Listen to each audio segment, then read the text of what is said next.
네, 누가복음 강해 오늘 다 같이 보실 말씀은 누가복음 22장 35절에서 38절까지입니다. 누가복음 22장 35절에서 38절까지 말씀입니다. 35절에서 38절. 제가 받들어 읽겠습니다. 또 주께서 그들에게 말씀하시기를 내가 너희를 돈 지갑과 식량 주머니와 신 없이 보낼 때 무슨 부족한 것이라도 있었느냐고 하시니 그들이 말하기를 없었나이다 라고 하더라. 그때 주께서 그들에게 말씀하시기를 그러나 이제는 돈 지갑이 있는 사람은 가질 것이요 식량 주머니도 마찬가지요 또 칼이 없는 사람은 자기의 겉옷을 팔아서라도 살지니라. 내가 너희에게 말하노니 그가 범죄자들과 동일하게 간주되었다고 기록된 이 말씀이 내 안에서 반드시 이루어져야 하리니 이는 나에 관한 일들이 끝이 있음이라고 하시더라. 그들이 말씀드리기를 주여 보소서 여기 칼 2자루가 있나이다 라고 하니 주께서 말씀하시기를 충분하도다 하시더라. 네, 오늘 드릴 말씀 제목은 베드로가 예수님께 화가 난 이유입니다. 네, 베드로가 예수님께 화가 난 이유. 거의 분노에 가까웠어요. 왜 베드로가 그런 상태까지 이르렀는지를 우리는 심층적으로 살펴볼 것입니다. 실제로 베드로가 주님의 어떤 말씀을 듣고 완전히 경악하고 또 분노에 차오르는 그런 장면이 있습니다. 여기 누가복음 본문 말씀에 뭘 하나 끼워두시고요. 요한복음 18장 11절 한번 보십시오. 오늘 좀 전에 우리가 본문 말씀을 읽었지 않습니까? 주님께서 이런 명령을 주셨던 건데, 자, 요한복음 18장 11절 한번 보십시오. 주님께서는 분명히 누가복음 22장 38절에서 칼 2자루가 충분하도다라고 말씀하셨는데, 요한복음 18장 11절에서는 이렇게 말씀하십니다. 그러자 예수께서 베드로에게 말씀하시기를 네 칼을 칼집에 꽂으라. 내 아버지께서 내게 주시는 잔을 내가 마시지 아니하겠느냐고 하시더라. 자, 이 말씀만 보고 요한복음 18장 11절 이 말씀을 보고 오늘 우리가 공부하시는 누가복음 22장 38절 말씀하고 이렇게 비교해 보시면은 주님께서 특히 36절에 보시면은 그때 주께서 그들에게 말씀하시기를 누가복음 22장 36절에서 그러나 이제는 돈 지갑이 있는 사람은 가질 것이요 식량 주머니도 마찬가지요 또 칼이 없는 사람은 자기의 겉옷을 팔아서라도 살지니라. 칼을 마련하라고 이렇게 명령을 하셨거든요. 그래서 베드로는 그때 칼을 차고 있었을 것이에요. 그래서 요한복음 18장 11절에서 칼을 빼어들고 주님을 위해서 싸우려고 했다는 것입니다. 근데 주님께서는 좀 전에 보셨듯이 요한복음 18장 11절에서 칼을 칼집에 꽂아 넣으라고 그렇게 말씀하셨다는 것이죠. 그렇죠? 어떻게 이 부분을 설명해야 될까요? 분명 주님께서는 제자들에게 이 칼을 소유하고 있지 않다면 칼을 사라고 하셨는데 그래서 제자들이 주여 보소서 여기 칼 2자루가 있나이다 이렇게 말씀드리니까 주님께서는 그것으로 충분하다고 말씀하신 것이에요. 베드로는 아까 좀 전에도 언급드렸지만은 요한복음 18장 10절에도 이렇게 참고할 수 있겠지만 그 칼들 가운데 한 자루를 소유하고 있었던 것입니다. 그래서 베드로는 그 칼을 빼어들고 주님께서 자신에게 하라고 명령하신 일을 자기 나름대로는 하고 있다고 생각했던 것입니다. 그리고 분명히 이제 예수님께 자신의 칼을 보여드렸을 때 충분하다고 예수님께서는 말씀하셨거든요. 그래서 주님 뜻 가운데서 주님의 일을 위해서 그렇게 열심히 했다고 생각하고 있었는데 정작 주님께서는 요한복음 18장 11절에서 칼집에 칼을 꽂아 넣으라고 하셨던 것입니다. 사실 베드로는요, 예수님을 위해서 죽을 때까지 싸울 준비가 되어 있었어요. 그런데 예수님께서는 그에게 아무것도 하지 말고 도리어 그 칼을 칼집에 꽂아 넣으라고 명령하셨던 것입니다. 주님께서는 마태복음 26장 53절에서 이렇게도 말씀하셨죠. 너는 내가 지금이라도 나의 아버지께 간구하여 나에게 12군단이 넘는 천사들을 즉시 보내달라고 할 수 없는 줄로 생각하느냐? 그러니까 주님께서는 베드로야 나는 너의 도움이 필요 없느니라. 나는 나를 보호하기 위해서 12군단이 넘는 천사들을 당장 부를 수도 있어. 네 도움은 필요치 않아. 그러니까 어서 그 칼을 치우고 가라. 이렇게 말씀하셨던 것이에요. 그래서 베드로는요, 주님께서 한 입으로 두 말 하십니까? 어떻게 그렇게 말씀하실 수 있죠? 그 자리에, 이제 몸이 얼어붙었듯이, 마치 몸이 얼어붙었기라도 했듯이 경악한 채 서 있었을 것입니다. 그는 주님의 명령대로, 다시 주신 명령대로 칼을 빼서 싸울 수도 없는 상황인데 병사들은, 군사들은 그를 잡으러 달려들고 있었던 것이에요. 그래서 베드로는 어떻게 했습니까? 달아났던 것이에요. 도망갔던 것이죠. 그리고 주님께 감옥에까지도 같이 가고, 그죠? 주님을 끝까지 배신하지 않겠다고 그렇게 말했었던 자신이 도망가고 있었잖아요. 그렇게 도망가면서 얼마나 자신이 미워졌겠습니까? 자신의 신세가 비참하다고 생각했을 것입니다. 더없이 자신을 미워하게 되었겠죠. 그리고 더 나아가 자신을 그런 상황에 빠지게 만드신 주님을 원망하기 시작했을 것입니다. 그리고 주님께 화가 나게 되었던 것이죠. 그렇게 화가 나니까 이제 주님을 제대로 섬길 수 없고 제자의 직분까지 잃어버리게 되는 그런 상황까지 처하게 되었던 것이죠. 제가 왜 화에 대해서, 화를 처리하는 법에 대해서 여러 주에 걸쳐서 공부한지 이제 아시겠습니까? 예. 주님을 제대로 섬기지 못하게 실족하게 만든다는 것이죠. 자, 그렇게 상황에 빠지고 나니까 이제 베드로는 심지어 주님을 미워하기까지 하게 되었습니다. 그렇기 때문에 베드로는요, 불가에 앉아서 욕까지 했습니다. 저주까지 했다는 말입니다. 주님을 또 부인하고요. 여러분 잘 들어보십시오. 마귀는요, 그리스도를 위한 베드로의 사랑을 취하여서 그것을 쓰라림으로 바꾸어 놓고 있었던 것입니다. 이 일이 바로 우리는 그 사실을, 그 장면을 목도하고 있는 것이에요. 여러분들, 마귀는요, 그처럼 참으로 교묘한 존재입니다. 베드로는 주님의 이렇게 주요 제자, 이너서클에 속하는 사람이었어요. 그런데 그로 하여금 이렇게 하도록 만들었단 말입니다. 주님 옆에서 주님께서 이루신 그런 모든 이적들과 말씀들을 가까이에서 듣고 목격했던 그런 제자였는데, 핵심 제자였는데도 결국 이렇게 실족하고 많은 장면을 보이게 되는 것이죠. 마귀가 그 정도입니다, 여러분들. 결코 마귀를 여러분들은 과소평가해서는 안 된다는 것이죠. 마귀가 얼마나 또 교묘한 존재고 사악한 존재인지 우리 앞에서 공부하셨던 부분이지만 잠시 복습해 보겠습니다. 자, 누가복음 4장 5절 한번 펼쳐보세요. 누가복음 4장 5절에서 8절까지만 우선 보시겠습니다. 또 마귀가 주를 높은 산으로 데리고 가서 잠깐 동안에 세상의 모든 나라들을 보여주더라. 그리고 마귀가 주께 말하기를, 내가 이 모든 권세와 그것들의 영광을 너에게 주리라. 그것이 나에게 넘겨졌으므로 내가 원하는 자에게 줄 수 있느니라. 그러므로 네가 내게 경배하면 모든 것이 너의 것이 되리라고 하니, 예수께서 그에게 대답하여 말씀하시기를, 사탄아, 내 뒤로 물러가라. 기록되었을 때 너는 주 너의 하나님께 경배하고 오직 그분만을 섬기라고 하였느니라 하시더라. 먼저 잠시 간단히 설명드리자면 이 누가복음 4장은요, 이 마태복음 4장과 마찬가지로 이 사탄이 예수님을 시험하는 장면이 나오고 있죠. 누가복음에 나오는 사탄의 시험의 순서는요, 마태복음의 그 장면과는 순서가 조금 다릅니다. 마태복음에 나오는 첫 번째 시험에서 사탄은 돌들을 빵이 되게 해보라면서 스스로 해보라라고 시험을 했었죠. 그리고 두 번째 시험에서는 사탄은 예수님께 성전 꼭대기에서 뛰어내려 보라고 부추기면서 그 두 발을 받치도록 하나님께서 하시게 하라고 시험했었습니다. 그리고 다음으로 순식간에 세상의 모든 왕국들을 보여주는 시험에서 마귀에게 경배함으로써 마귀가 그 권세를 주게 하라고 유혹하고 있었던 것이죠.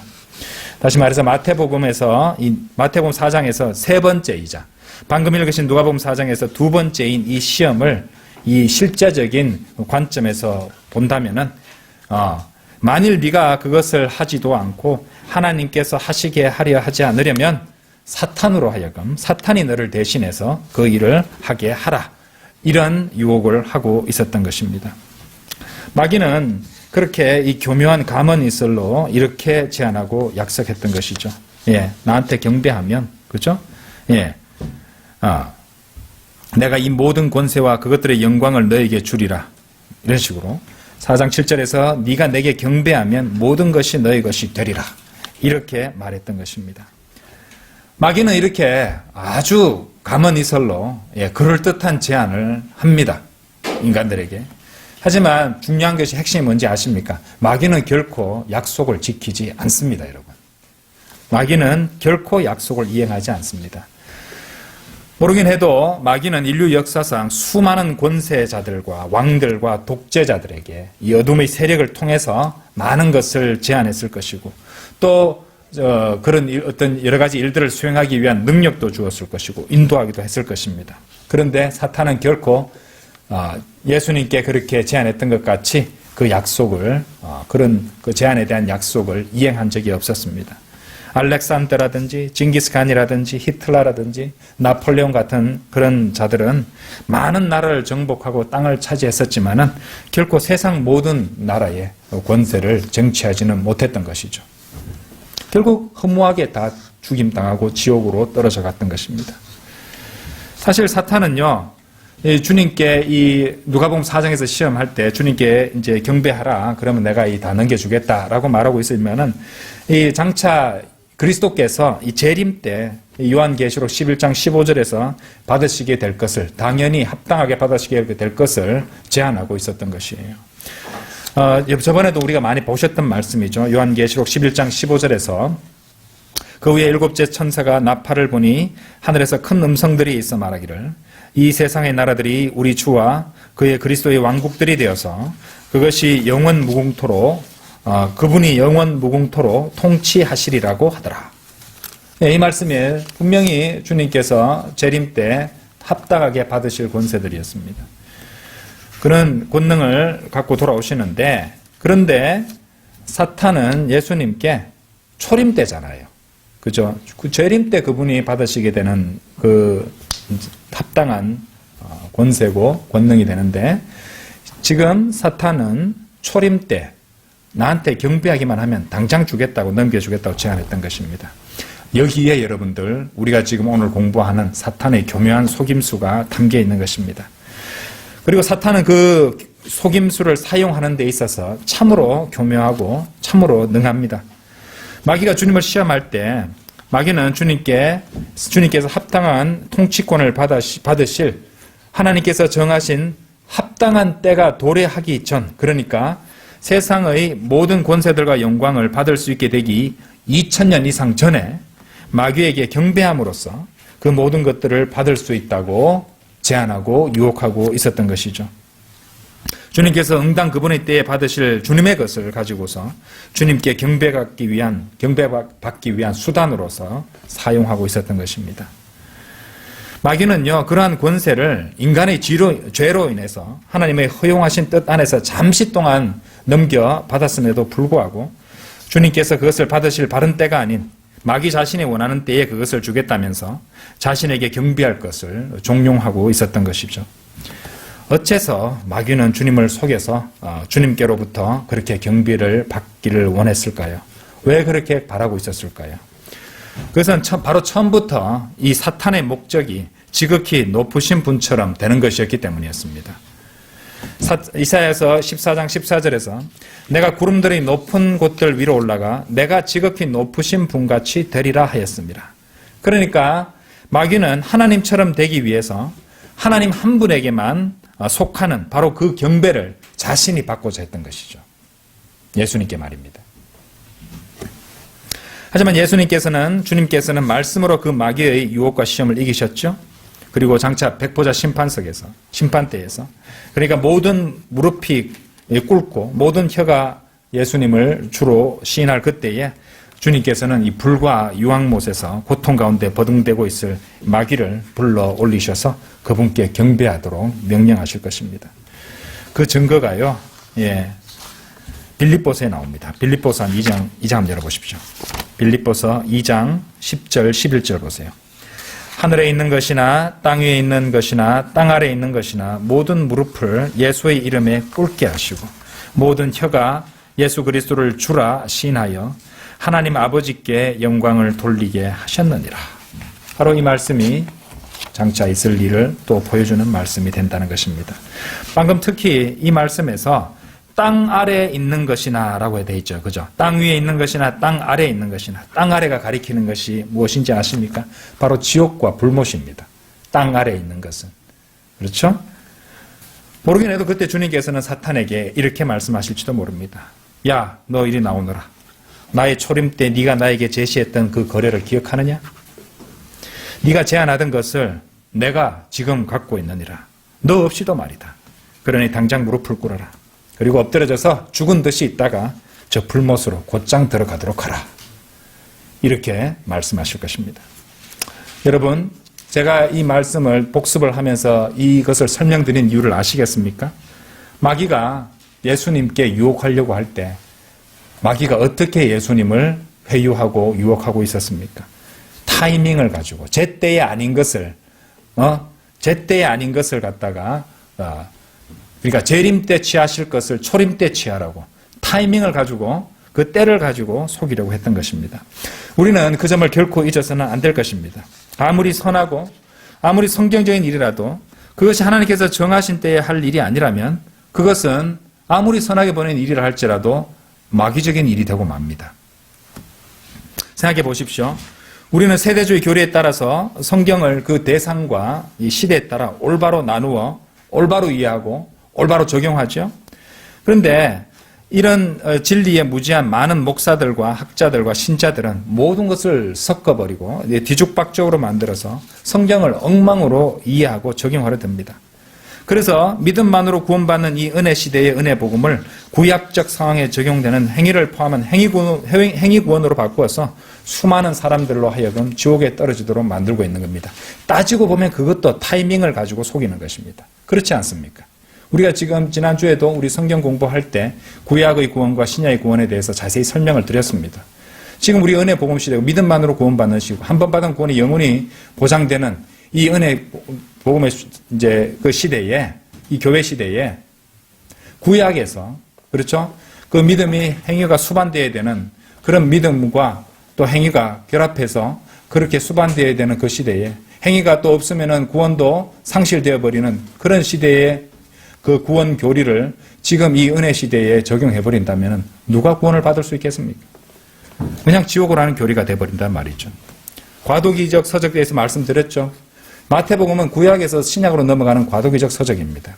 책입니다. 그리고 사도행전 같은 경우는 이스라엘 중심에서 교회 중심으로 넘어가는 과도기적 책이에요. 그리고 히브리서는 교회 시대에서 대환론으로 넘어가는 과도기적 책입니다. 과도기는 혼재되어 있어요. 이 시대와 저 시대가 혼재되어 있다는 말입니다. 그것을 올바로 나눌 수 있는 바른 교리가 없이 그런 책을 가지고 함부로 건드리고 해석하다가 얼마나 많은 사람이 지옥으로 갔겠습니까? 지금도 가고 있습니다, 여러분. 그걸 갖다가 헷갈리게 만들고 혼재시키고 또 잘못 가르쳐서 수없이 많은 사람들을 저주받게 하고 지옥에 가게 하는 것. 그 뒤에 누가 있다고 생각하십니까, 여러분? 어차피 지옥으로 떨어질 것을 마귀도 알고 있습니다. 한 명이라도 더 같이 데리고 가려는 것이에요. 아시겠죠? 특히 유대인 중심에서 교회로 넘어가는 과도기에 해당하는 사도행전을 가지고 교리를 정립하려고 하니까 이 방언이나 병고침 같은 은사주의가 나오게 된 것입니다. 하나님께서는 그렇게 혼란의 창시자가 아니시죠. 모든 것을 질서 있게 제때에 일어나게 하시고 모든 것을 제자리에 두시며 그분의 계획에 따라서 인류 역사를 이끌어 가시는 분이십니다. 하나님께서 그렇게 하시겠습니까? 바로 마귀가 그릇된 타이밍으로 이것저것을 혼미하게 섞어버리고 있는 것이고 사람들로 하여금 미혹되게 하는 것입니다. 그렇죠? 육신을 입고 오셨던 하나님이신 예수님을 마귀는 속이려고 했습니다. 마귀가 애당초 예수님을 시험할 때, 세 가지 시험으로 시험할 때 본인은 예수님을 속일 수 있다고 자신하고 달라들었지 않겠습니까? 마귀가 승산 없는 싸움에 뛰어들었겠습니까? 마귀는 예수님을 할 수만 있다면 속일 수 있다고 생각하고 그렇기 때문에 이렇게 시험하고 유혹하려고 했던 것입니다. 그랬던 마귀가 우리 인간들은 얼마나 더 잘 속이겠습니까? 한번 생각해 보십시오. 나는 안 속아? 과연 그럴까요? 과연 그럴까요? 나는 바이블 빌리버라서 절대로 안 속아? 과연 그럴까요? 나는 지식을 많이 알고 있어 절대 안 속아? 과연 그럴까요? 그렇죠? 교만한 사람이 제일 취약한 겁니다, 여러분들. 지금 베드로가 겪고 있는 혼란과 좌절과 분노, 원인이 뭔지 아십니까? 바로 그런 타이밍을 가지고 마귀가 기만한 결과임을 알아야 합니다. 자, 그 점과 관련해서 다시 오늘 본문 말씀 베드로 이야기로 넘어가 볼게요. 거기 예수님께서는 오늘 본문 말씀에서 앞에서 하셨던 그 지침과 명령을 친히 수정하고 계십니다. 먼저 한번 보시겠습니다. 누가복음 9장 3절 한번 열어보십시오. 누가복음 9장 3절. 이제 지금부터 잘 보세요. 마귀가 어떻게 속였는가 한번 보세요. 9장 3절. 그리고 그들에게 말씀하시기를 여행을 위하여 아무것도 지니지 말라. 지팡이나 자루나 양식이나 돈이나 두 벌 겉옷도 지니지 말라. 주님께서는 아무것도 지니지 말라고 명령하셨죠. 왜 그랬습니까? 주님께서는 지금 이제 십자가로 향해서 가고 계신 그런 상황이죠. 그리고 결국에는 나중에 아버지께로 가는 그런 상황이었던 것입니다. 자, 이렇게 지금 제가 무슨 말씀 드리냐면은 방금 누가복음 9장 3절에서 이런 명령을 하셨는데 오늘 본문 말씀에서는 정반대로 지침이 바뀌어 있습니다. 그렇죠? 그러면은 뭔가 주님께서 한 입으로 두 말을 하시는 분이 아니시라는 걸 우리는 잘 알잖아요. 하나님께서 그런 말 하시겠어요. 그죠? 뭔가 변화가 생겼다는 것입니다. 상황이 변했다는 말이에요. 그렇기 때문에 주님께서는 누가복음 9장과 달리 다른 지시들을 갖다 오늘 본문 말씀 누가복음 22장 오늘 본문 말씀에서 주고 계셨던 것입니다. 왜? 주님께서 이제 십자가로 가시는 상황입니다. 그리고 십자가에서 이제 십자가의 그 질고를 받으시고 부활하셔서 또 아버지께로 돌아가시게 되는 거잖아요. 요한복음 14장 28절에서 너희는 내가 갔다가 너에게 다시 온다고 한 말을 들었느니라. 너희가 나를 사랑하였으면 내가 아버지께로 가노라 한 말을 기뻐하였으리라. 이는 나의 아버지께서 나보다 위대하심이라. 십자가로 가시고 또 아버지께로 가시는 이런 상황이었어요. 자, 그런데 왜 누가복음 22장에서 아까 이제 보셨던 누가복음 9장에서 주셨던 지시들을 바꾸셨는가? 주님께서 그렇게 가시고 나면요, 사도들은 단지 이스라엘 집의 어린 양들에게만 가는 것이 아니라 더 많은 대상들에게로 가게 될 것이었기 때문입니다. 이제 제자들은 이스라엘 지역 밖에 있는 이방인들에게도 갈 것이었어요. 이방인들은 메시아를 고대하고 기다리는 유대인들처럼 유대인 사도들의 필요를 제공해 주지 않을 것이었습니다. 누가복음 9장에서 이렇게 여행을 위해 아무것도 지닐 필요가 없다고 지팡이나 자루나 양식 다 돈이나 두 벌 겉옷도 지니지 말라고 하신 이유는 그것들이 다 충당될 것이었기 때문이에요. 유대인의 어린 양들에게 찾아가니까. 그런데 지금은 상황이 바뀌었습니다. 이방인들은 그렇게 유대인 사도들의 필요를 제공해 주지 않을 것이고 그렇기 때문에 그들은 자신들이 손수 돈이라든지 옷가지라든지 아니면은 가는 길에 혹시 만날지도 모를 그런 강도떼라든지 노상 강도들로부터 자신들을 방어할 무기가 필요했던 것이에요. 그래서 칼까지 말씀하셨던 것입니다. 그러면은 주님께서 왜 칼 두 자루가 충분하다고 왜 칼을 사라고 이제 칼을 사라서 그 칼 두 자루가 충분하다고 말씀하셨을까요? 그럼 용도가 나오잖아요. 공격을 위한 칼이 아니네요. 무엇을 위한 칼입니까? 방어를 위한 칼이었단 말입니다. 그렇죠? 제자들을 보고 칼을 갖다가 사서 준비하라고 말씀하신 것은 자기 방어를 위해서 칼을 장만하라고 하셨던 것입니다. 결코 권세 있는 자들을 타도하거나 전복시키기 위해서 칼을 가지라는 말씀이 아니었다는 말입니다. 마귀는요, 바로 그 점을 파고들어서 이용했던 것이에요. 이해되시죠? 그리고 베드로에게 주님께서 십자가의 사역을 이루시고 아버지께로 돌아가시고 난 뒤에 해당하는 지침을 겟세마네 동산에서 당장 실행하라고 베드로에게 속삭였던 것입니다. 타이밍이 틀렸잖아요.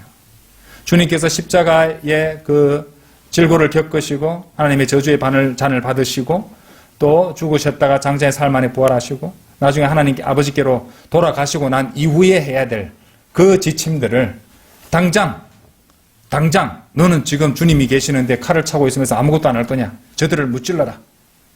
그것이 바로 주님께서 원하시는 일이고 주님 말씀에 순종하는 것이야. 열성이 얼마나 대단했겠습니까, 베드로가.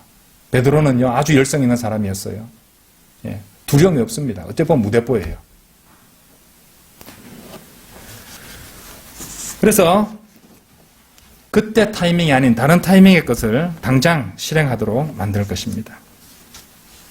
그래서 주님께서 제대로 된 타이밍에 해당하는 그 명령을 수행하지 않으니까 친히 베드로를 제지하셨던 것이에요. 그래서 주님께서는 십자가의 사역과 그 말씀의 성취를 이루어야 한다는 것을 친히 설명해 주셨던 것입니다. 그러니까 베드로는 얼마나 혼란스럽겠습니까? 그렇죠? 화가 나고 분노까지 하게 됐던 것입니다. 실족해버렸던 것이 어찌할 바를 몰랐던 것이죠. 그리고 3번씩이나 주님을 부인하면서 저주했던 것입니다. 여러분, 마귀가 있다는 사실을 결코 잊지 마십시오, 여러분들. 여러분 베드로보다 더 낫습니까? 더 잘 막아낼 수 있을 것 같아요? 안 속을 자신 있으세요? 마귀는요, 그처럼 교묘하게 말씀을 이용해서 얼마든지 성도들을 속일 수 있습니다, 여러분. 방심하지 마십시오. 여러분들, 지난 시간인가 제가 언급드렸던 그 마귀가 변개시킨 말씀, 요한복음 18장 말씀 기억나십니까? 요한복음 18장 36절 한번 열어보세요. 요한복음 18장 36절 말씀입니다.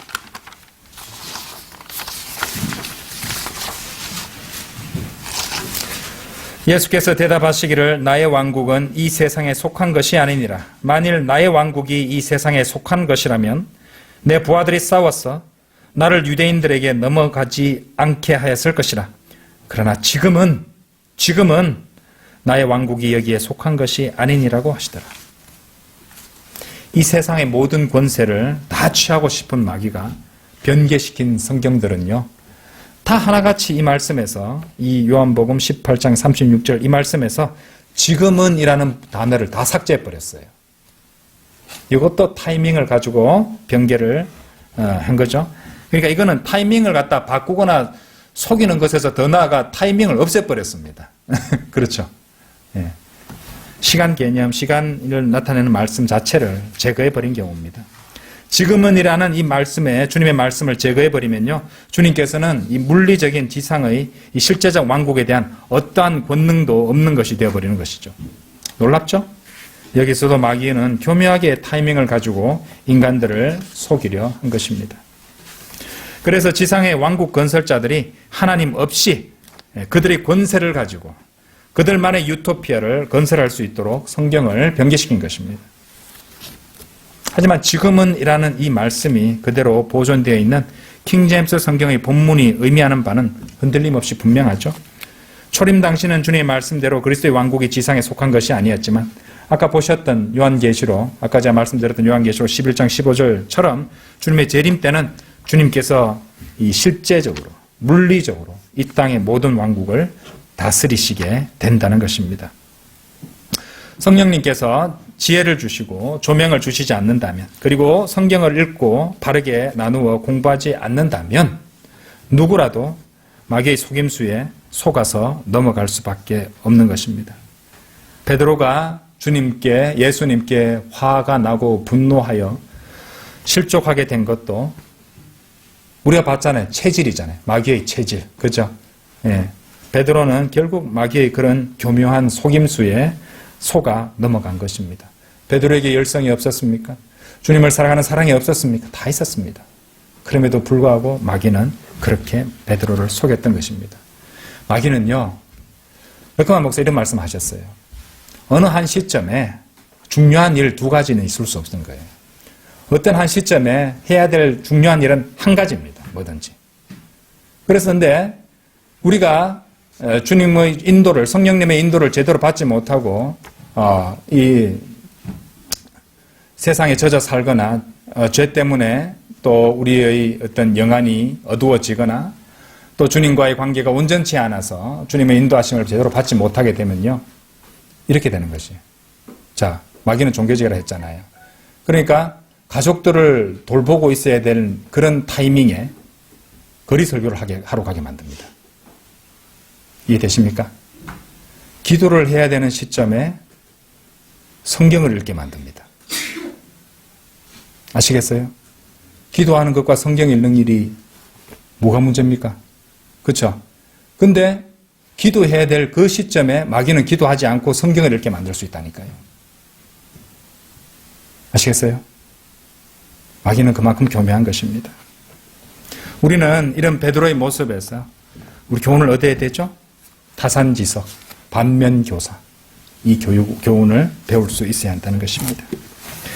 다시 누가복음으로 돌아가 보세요. 22장 몇 구절만 더 보고 마치도록 하겠습니다. 22장 37절. 내가 너에게 말하노니 그가 범죄자들과 동일하게 간주되었다고 기록된 이 말씀이 내 안에서 반드시 이루어져야 하리니 이는 나에 관한 일들이 끝이 있음이라고 하시더라. 자, 이 말씀이 어디서 나온 말씀이냐면요. 이사야서 53장에 나옵니다. 열어보십시오.